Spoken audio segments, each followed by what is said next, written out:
샬롬 샬롬 샬롬 샬롬 샬롬. 하나님 사랑합니다. 여러분 주 안에서 사랑합니다. 오늘 잠언 17장 1절에서 12절 마음을 연단하시는 여호와이십니다. 이렇게 은혜를 나누죠. 1절에서 12절 볼까요? 마른 떡 한 조각만 있고도 화목한 것이 제육이 집에 가득하고 다투는 것보다 나으니라. 슬기로운 좋은 부끄러운 짓을 하는 주인의 아들을 다스리겠고 또 형제들 중에서 유업을 나누어 얻으리라. 도가니는 은을, 풀무는 금을 연단하거니와 야훼는 마음을 연단하시느니라. 악을 행하는 자는 사악한 입술이 하는 말을 잘 듣고 거짓말을 하는 자는 악한 혀가 하는 말에 귀를 기울이느니라.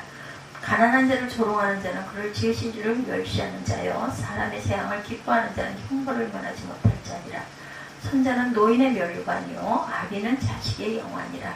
지나친 말을 하는 것도 미련한 자에게 합당하지 아니하거든 하물며 거짓말을 하는 것이 존귀한 자에게 합당하겠느냐. 뇌물은 그 임자가 보기에 보석 같은즉 그가 어디를 향하든지 형통하게 하느니라. 허물을 덮어주는 자는 사랑을 구하는 자요 그것을 거듭 말하는 자는 친한 것을 이간하는 자니라. 한마디 말로 총명한 자에게 충고하는 것이 매 100대로 미련한 자를 때리는 것보다 더욱 깊이 박히느니라.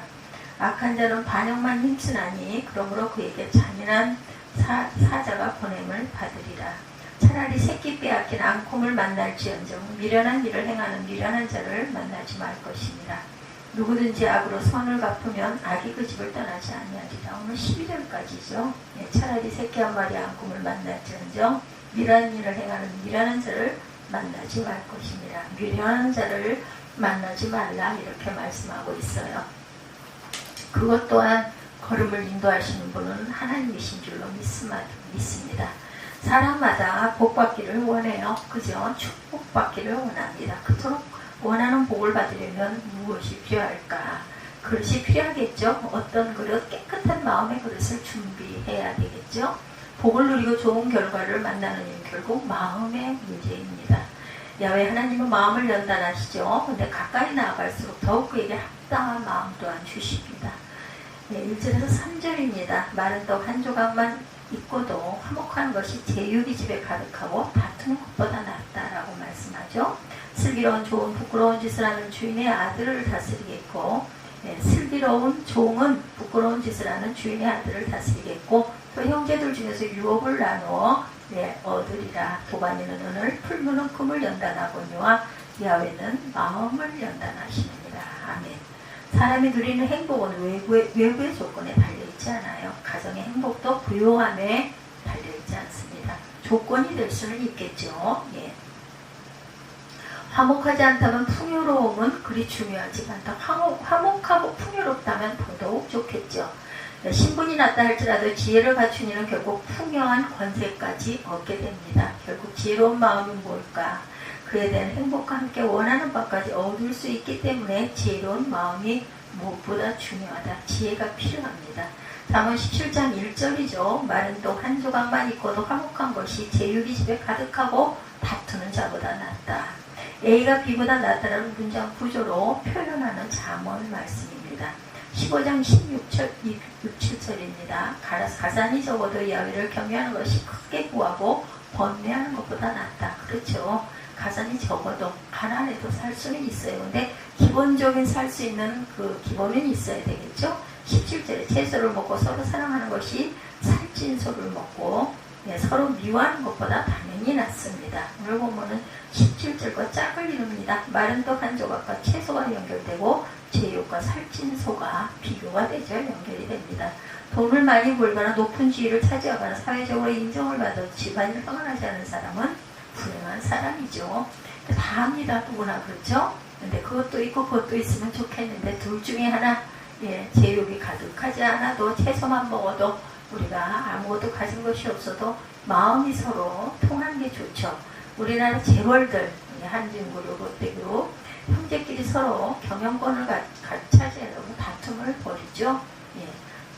사자성어 가운데 가와만사성이라는 말씀 아마 여러분들 많이 아실 거예요. 이것은 가족관계뿐 아니라 하나님과의 관계도 적용이 됩니다. 비록 가난하지만 하나님과 화목한 관계로 사는 것이 부유하게 살면서 하나님과 나쁜 대상 관계를 맺고 사는 것보다 훨씬 낫습니다. 예수님이 말씀하신 부자와 나사로의 이야기 보시기 바랍니다. 부자는 자색 옷을 입고 호의호식하며 살았으나 하나님 없는 삶을 살았어요. 그래서 어떻게 됐어요? 죽어서 불꽃 가운데 들어가 고통을 당하게 되죠. 그러나 거지 나사로는 비록 얻어먹는 불쌍한 처지였지만 아브라함의 품에 들어가 안식을 누리는 것이 보입니다. 여러분 어떤 삶을 선택하시겠습니까? 제육은 제바흐라고 하는데 희생제물을 의미합니다. 영어로 제바흐. 이스라엘 가정에서는 감사제나 화목제를 하나님께 드리는 경우 제물의 일부만 제단에서 불사르고 그 나머지는 집에 가져와서 가족끼리 나누어 먹는 것이 통례였다고 해요. 그러나 이러한 그 신성한 제사를 드린 후에 즐겁게 나누어 먹어야 할 그 자리가 다툼의 자리가 될 수도 있다는 거예요.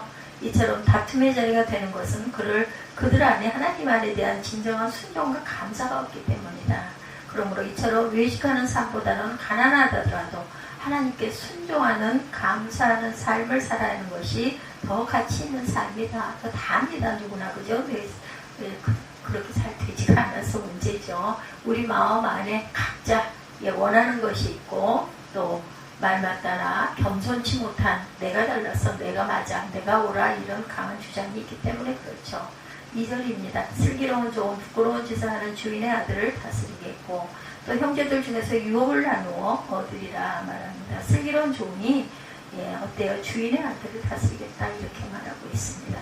종보다 아들에게 더 큰 권위와 특권이 있는 것이 사실이긴 하지만 슬기로움과 부끄러운 짓을 행함이 외적인 조건의 가치를 바꾸고 만다라는 거예요. 슬기로운 종이 부끄러운 짓을 하는 주인의 아들을 다스리고 아들에게 주어지는 유업을 나누는 일에도 참여하게 된다. 종이었지만 주인이 보고 너는 이만큼 내가 줘도 돼 하고 나눠준다라는 이야기죠. 1절과 연결해서 본문을 해석하면 부끄러운 짓을 하는 아들에게 유업을 물려주는 것보다 슬기로운 종에게 유업을 돌려주는 것이 낫다라는 것입니다. 아들의 입장에서는 본문을 이해하지만 아들이 아들 무시를 제대로 하지 못하면 종의 다스림을 받는 수치를 당하게 된다. 그러므로 아들이 정신을 차려야 한다는 거예요. 종은 종이고 아들은 아들이고 그 정상적입니다. 종이 아들 행세를 하거나 아들이 종 노릇을 하는 것은 비정상적이다. 그럼에도 불구하고 미련한 아들보다는 지혜로운 종이 상속자가 되는 편이 낫다는 것이 본문의 의미입니다. 잠언 17장 3절에 도가니는 은을 풀무는 금을 연단하거니와 여인은 마음을 연단하신다 말씀하세요. 도가니와 풀무의 존재 목적은 금이나 은과 같은 보물을 얻기 위해서 광석을 재련하는 데 있어요. 재련소에 가면 용광로가 있죠. 거기에 광물을 집어넣고 열을 올리면 광물이 녹습니다. 예를 들어 금을 집어넣고 녹이죠. 불순물들이 제거되고 원하는 광물질을 얻을 수가 있어요. 흙으로 비든 도자기를 가마에 넣고 뜨거운 불로 구울 때 그야말로 백자나 청가와 같은 값진 도자기가 탄성하게 되는 것과 같습니다. 광석이나 토기의 입장에서는 뜨거운 열기를 반드시 견뎌야 하는 것이 고통스럽겠지만 꼭 통과돼야 돼요. 그 과정을 거칠 때 아름다운 빛깔과 무늬를 가진 그릇이나 순도가 높은 금이나 은이 탄생하게 된다. 이와 같이 하나님은 사람의 마음에도 숨은 죄악들을 제거하시고 강한 믿음을 소유하도록 마음을 연단하신다. 어떻게 연단해요? 슬픔과 질병과 고난과 시험 등을 사용해서 연단을 하시죠. 욥기 13장 10절입니다. 그러나 내가 가는 길을 그가 하시나니 그가 나를 단련하신 후에는 나를 정금같이 되어 나아오리라. 이사야 1장 25절입니다. 내가 또 내 손을 내게 돌려 내 찌꺼기를 제물로 씻듯이 녹여 청결하게 하며 내 혼합물을 다 제하여 버리고 이렇게 말씀하죠. 말라기 3장 3절입니다. 그가 은을 연단하여 깨끗하게 하는 자 같이 앉아서 레위 자손을 깨끗하게 하되 금은같이 그들을 연단하리니 그들이 고미로운 제물을 나 야훼께 바칠 것이라 말씀합니다. 베드로전서 1장 7절입니다. 너의 믿음의 확실함을 불로 연단하여도 없어질 금보다 더 귀하여 예수 그리스도께서 나타나실 때에 칭찬과 영광과 존귀를 얻게 할 것입니다. 바울 또한 로마서 5장 3, 4절에 다만 이뿐 아니라 우리가 환난 중에도 즐거워하나니 이는 환난은 인내를 인내는 연단을 연단은 소망을 이루는 줄 알미로다. 이 로마서 본문에서 연단이라는 단어를 NIV 그 성경에 품성, 성품으로 번역이 돼 있어요. 용감한 경험을 통해 성도는 품성이 다듬어지고 영적으로 순전해진다라는 것입니다. 하나님의 마음을 연단해 주시는 것은 왜 사람에게 더 큰 복이 될까? 모든 것이 결국 마음에 달려있기 때문에 어떤 마음을 갖느냐가 중요하다. 자신의 욕심을 이루기 위한 수단으로 믿음을 사용하지 않도록 여러분들 주의하시기 바랍니다. 성도라고 하면서 오히려 믿음이 없는 일반 세상 사람들과 똑같은 소망을 가지는 경우가 참으로 많이 있습니다. 많은 재산과 높은 지위가 결코 행복을 보장해 주지 않죠. 비록 겉으로는 하나님께 드리는 예배가 끊어지지 않고 먹을 것이나 쓸 것이 풍족하다 해도 불행할 수가 있어요. 높은 지위에 올라가 무엇이 바른 길인지 말씀에 귀 기울이는 지혜가 없다면 삶을 보장받을 수가 없습니다. 그러나 우리 마음의 중심이 하나님을 떠나지 않는다면 필요한 지혜와 마음을 준비시켜 주실 것입니다. 4절에서 7절입니다. 악한 마음을 따를 때 받는 형벌이 나와 있어요. 그죠? 4절에서 7절 다시 한번 보죠. 악을 행하는 자는 사악한 입술이 하는 말을 잘 듣고 거짓말을 하는 자는 악한 혀가 하는 말에 귀를 기울이느니라. 거짓말을 하는 자는 악한 혀가 하는 말에 귀를 기울인다고 했어요. 악을 행하는 자는 사악한 입술이 하는 말을 잘 듣는다고 했습니다. 5절에도 가난한 자를 조롱하는 자는 그를 지으신 줄을 멸시하는 자요 사람의 재앙을 기뻐하는 자는 형벌을 면하지 못할 자니라. 손자는 노인의 멸류관이요 아비는 자식의 영화니라. 지나친 말을 하는 것도 미련한 자에게 합당하지 아니하거든 하물며 거짓말을 하는 것이 존귀한 자에게 합당하겠느냐. 7절까지 내용입니다. 악한 마음을 품으면 그것이 말에 나타나고 결국 잘못된 길로 행하게 된다는 거죠. 그래서 악한 말을 입에서 떠나게 해야 합니다. 그뿐 아니라 계속 더 악한 쪽으로 유혹을 받게 된다. 입으로 계속 말하면서 따라가게 됩니다. 교만은 다른 이웃에 대한 태도에서 나타납니다. 주님을 가볍게 여기는 자는 가난한 자도 조롱합니다. 그러나 그로 말미암아 형벌을 피할 수 없을 것이다. 백발의 용화로 멸류관이 되듯이 손자가 노인으로 멸류관이 또한 됩니다. 교만하고 마음대로 행동하는 일이 한시적으로 성공적으로 보일지라도 장기적으로 보아서는 그렇지가 않다. 잠언 17장 4절이죠.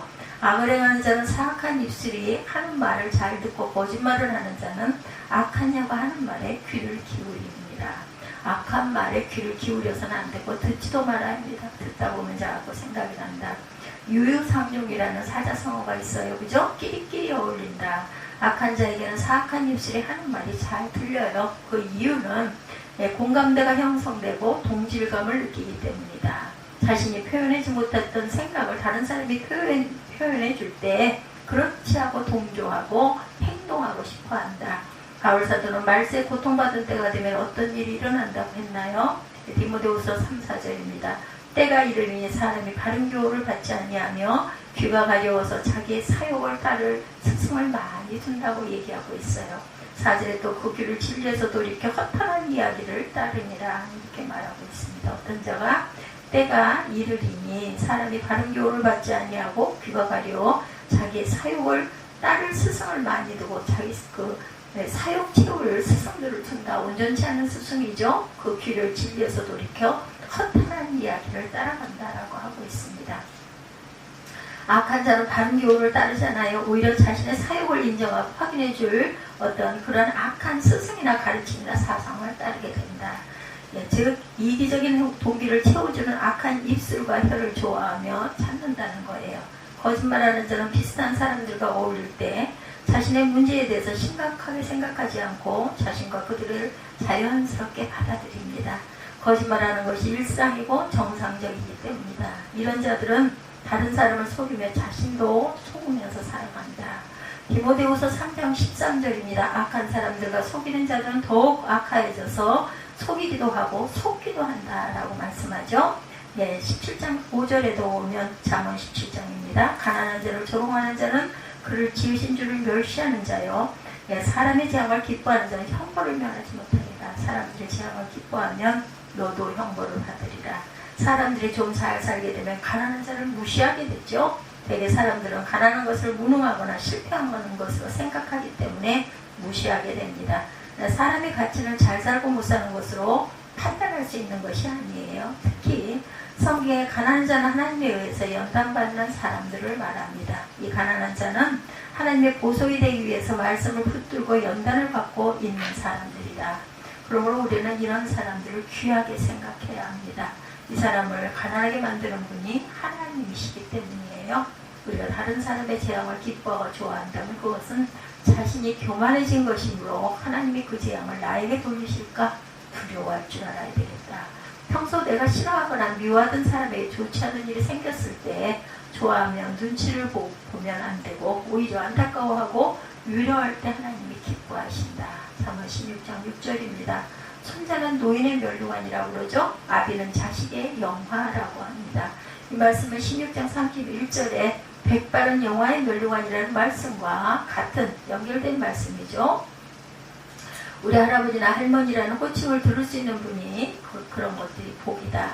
왜냐하면 세대에서 세대로 자손이 이어지는 복을 받았기 때문이죠. 자식 결혼을 안 했거나 결혼했어도 자녀가 없다면 할아버지 할머니라는 호칭을 자손에게 듣지를 못하죠.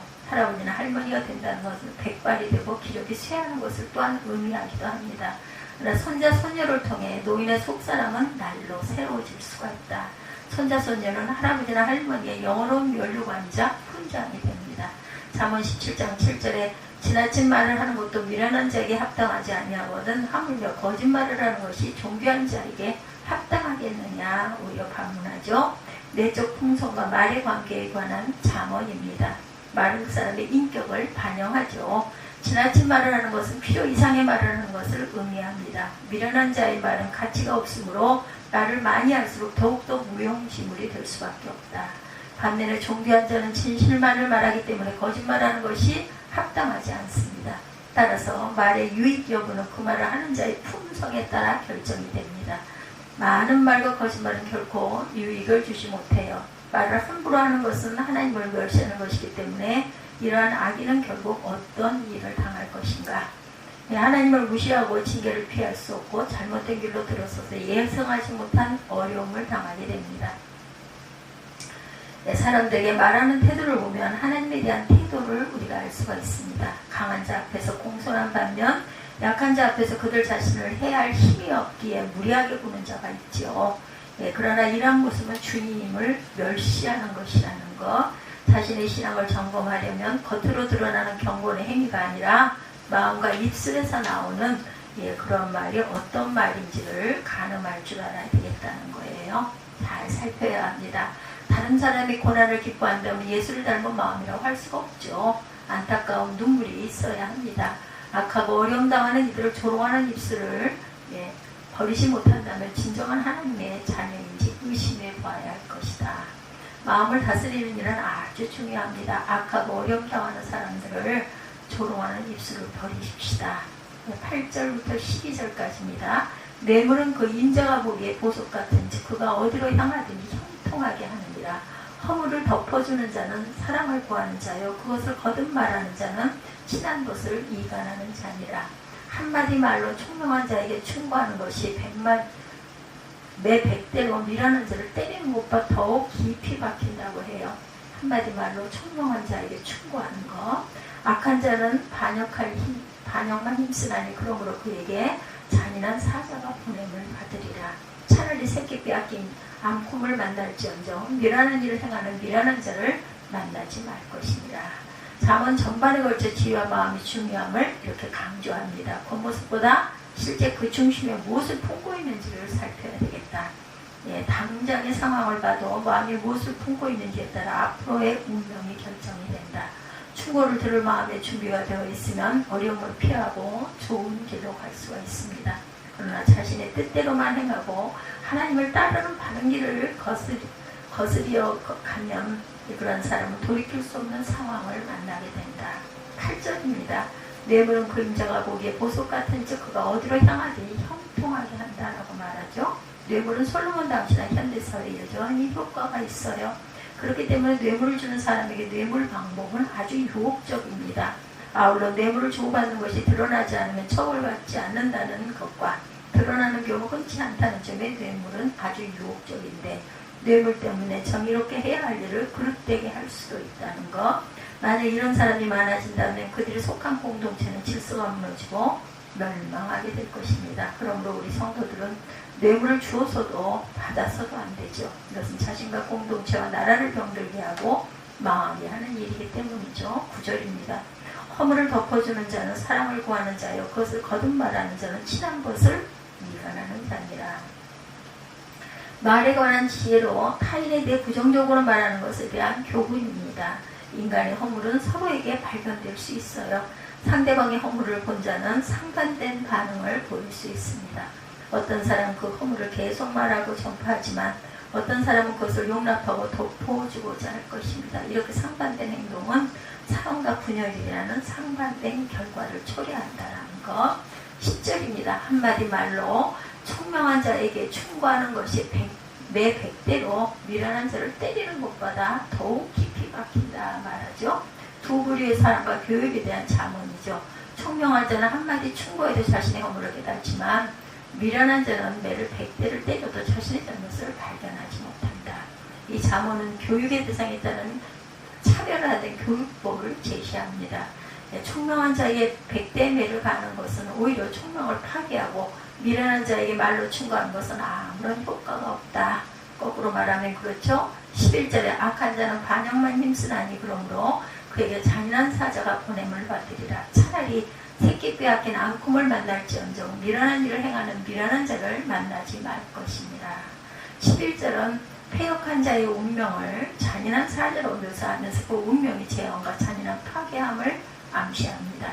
12절은 미련한 자와 함께하는 것이 새끼곰을 빼앗긴 어미곰을 만난 것보다 더 위험한 것으로 설명합니다. 미련한 자는 파괴적이고 폭력적이어서 사람들에게 큰 재앙이 되기 때문이다.